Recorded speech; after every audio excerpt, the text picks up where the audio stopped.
Почитуван министер, денеска прв пат дознавме дека некоја виша сила ја оневозможила интерпелацијата и дебатата за интерпелацијата на министерот Маричич и ние мора во деловникот да запишеме, освен што има механизми за интерпелација, колку претендници може да поднесат, кој треба да се појави и да одговара, да ставиме еден член за виша сила, како министерот може да се случи да не одговара на интерпелација, а сепак тоа да не е негова одговорност, туку некој да му подметне за министерот да не се појави на интерпелација. Ова за прв пат се случува во Македонското собрание, мислам дека треба да биде забележано.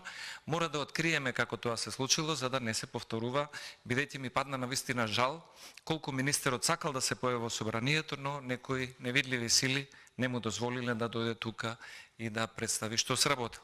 И втората работа по однос на Комисијата за европски прашања. На Комисијата за европски прашања референтна точка не е националната програма за евроинтеграција, бидејќи во неа може да се стават многу закони.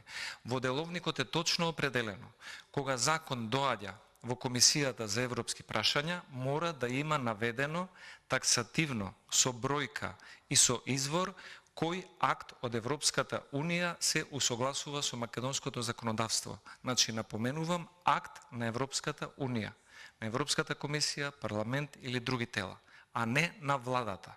Бидејќи владата може во националната програма да го стави законот за марихуана, што нема врска со Европската Унија и со европското право. И трето, самата реплика на вице-премиерот Маричич покажува дека тој е дел од поларизацијата, не е дел од процесот на обединување на политичките актери кон ЕУ, како што бил амбасадорот Дробњак во Хрватска.